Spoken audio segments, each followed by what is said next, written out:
Olá, sejam todas e todos bem-vindos a mais uma reportagem do seu canal Piscicultura e Mídias Sociais da Universidade Federal da Paraíba. Nessa reportagem nós vamos mostrar a opinião de especialistas sobre os principais desafios e avanços da piscicultura paraibana, tais como industrialização da produção, acesso ao mercado, impactos ambientais, legislação, acesso ao crédito e assistência técnica. Vamos começar pela questão do acesso aos mercados, seja o mercado privado, como os supermercados e as feiras livres, seja o das compras governamentais, como o PAA e o PENAI.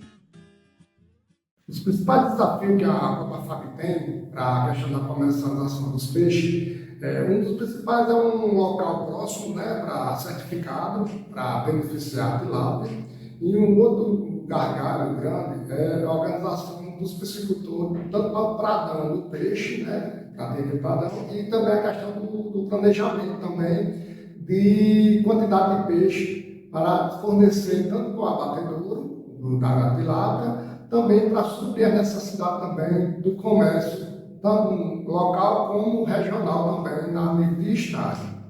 Na questão do comércio, que é um dos gargalos que hoje o aquicultor tem enfrentado. Quando nós começamos em 2001, nós não tínhamos essas dificuldades em relação ao comércio, porque a lei da oferta e procura. Eram poucos produtores em 2001, e aí eu lembro que na região de Campina Grande, 3 aquicultores, três feirantes compravam na porta da fazenda o peixe vivo.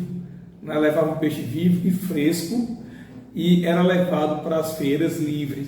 Com o passar do tempo, o que nós tínhamos notado é que aumentou a produção e o consumidor, com a vinda desses grandes supermercados, tem deixado de comprar o pescado na feira livre e tem encontrado nos hipermercados das grandes e médias cidades segurança, comodidade, preço.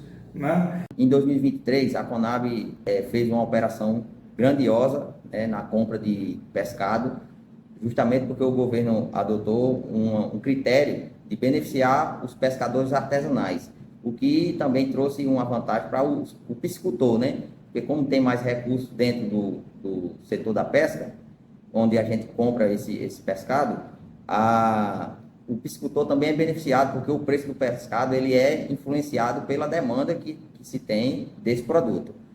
Ao final da operação de aquisição da Conab, ao todo serão adquiridos 362 toneladas de pescado aqui na Paraíba. Em 2024, também temos a perspectiva de continuar com as contratações, tendo em vista as liberações de orçamentos para o ano de 2024. E com relação ao mercado de insumos da piscicultura, como alevinos e rações, como ele se encontra na Paraíba? Bom, os nossos principais desafios e gargalos na produção de alevinagem, hoje é a condição de mercado. Devido à pandemia, a gente perdeu muito do nosso mercado, então os produtores realmente tiveram uma baixa muito grande por não ter onde escoar sua produção. Um outro gargalo é o custo de produção. Então hoje a gente não consegue realmente ter um custo mais baixo, porque o nosso custo com a ração e com a mão de obra é um pouco elevado. Então a alevinagem ainda é um processo muito manual, e a gente tem um pouco de dificuldade de contratar pessoas no campo para que nos auxiliem nesse trabalho. E, consequentemente, o custo alto da ração eleva também o preço do produto final. Infelizmente, hoje, com a diminuição da venda dos produtos nas feiras livres, então os produtores tiveram dificuldades de escoar essa produção. Consequentemente, reduziu bastante a nossa produção, e aí se tornou uma prática inviável hoje, lá na propriedade, a gente trabalhar com a alevinagem. E com relação às rações, como se encontra a piscicultura paraibana? Nutrição de peixes, especificamente a tilápia em si, mas outros peixes, panga, salmão, evoluíram muito. E todas essas inovações é muito fácil para a empresa de ração acompanhar. Então, a nutrição ela segue um ritmo de crescimento muito bom. A nutrição hoje ela está muito à frente do que se faz em manejo e sanidade e genética. Então, eu comparo o seguinte: para que as coisas aconteçam a nível de uma empresa de ração, fazer com que, qual é o nosso objetivo da empresa de ração? Não é vender o produto, é vender resultado. Então, para nós, para que a empresa de ração cresça no mercado e acompanhe o que está acontecendo, a gente precisa ter genética acompanhando, a gente tem sanidade acompanhando e manejo acompanhando. Se não tiver os 4 juntos, nutrição, genética, manejo e sanidade, o produtor não ganha dinheiro. As matérias-primas do Brasil são as matérias-primas de melhor qualidade. Hoje eu tenho resultados de análise de ração do Vietnã e rações de outros países, que nem a Colômbia, que é um produtor de tilápia muito bom, que são inferiores à nossa, porque eles não têm o que nós temos de matéria-prima. O quarto desafio é o acesso do piscicultor aos serviços de assistência técnica, fundamental para o desenvolvimento de uma piscicultura profissionalizada.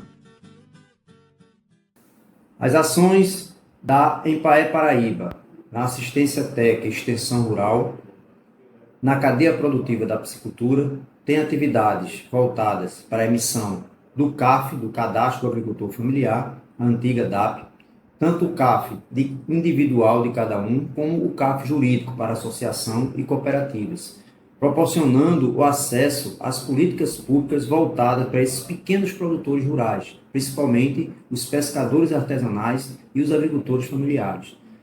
Também atuamos na assistência técnica propriamente dita, dando assistência aos pequenos produtores rurais, aos médios ou aos grandes produtores, com assistência técnica de nossos técnicos especializados em piscicultura, no manejo da sua propriedade, no manejo da sua produção, todo o acesso o controle da qualidade da água, o controle da qualidade dos alevinos, a qualidade da ração, a quantidade de ração, todo o seu cronograma de produção. Então, todo esse apoio, os técnicos da Empaé estão disponíveis para os pequenos produtores, médios e grandes produtores aqui da Paraíba.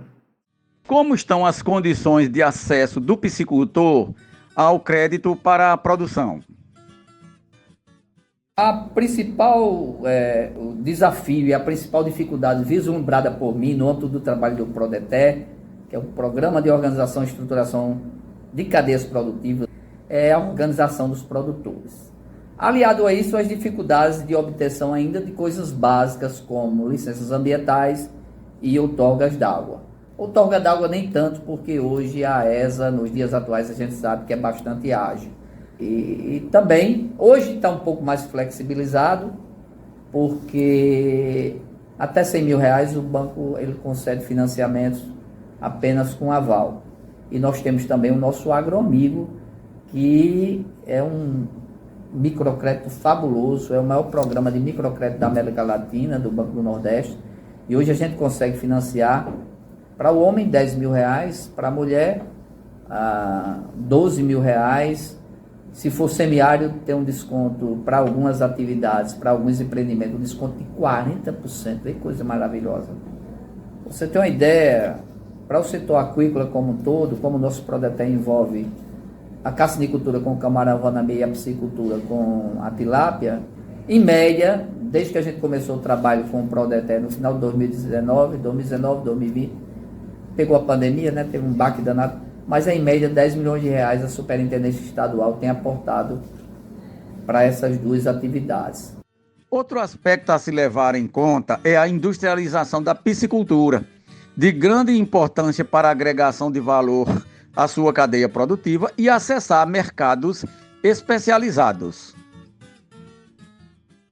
O que a gente entende hoje é que entre 70% hoje do consumidor de pescado prefere consumir o pescado em forma de filé. Então aqui hoje na Paraíba, o nosso aquicultor ele melhorou a tecnologia na área da produção, mas a estrutura de venda ainda é bem arcaica.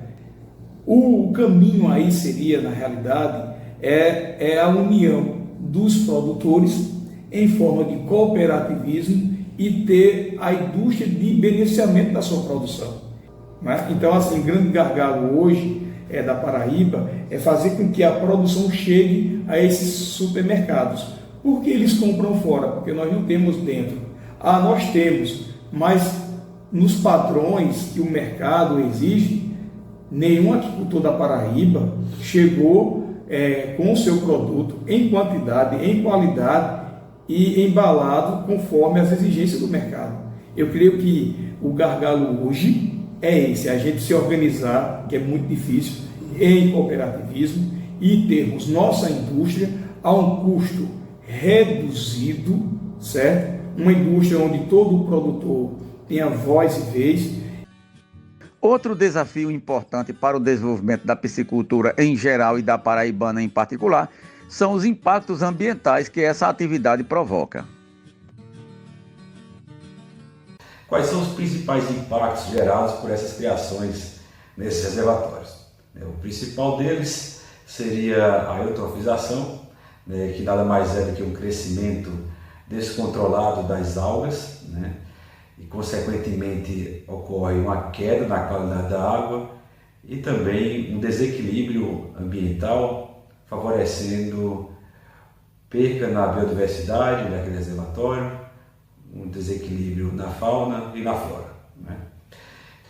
A ESA, quando se fala em piscicultura, ela faz uma série de análises naquele reservatório para saber se há realmente disponibilidade para colocar uma atividade aquícola naquele reservatório.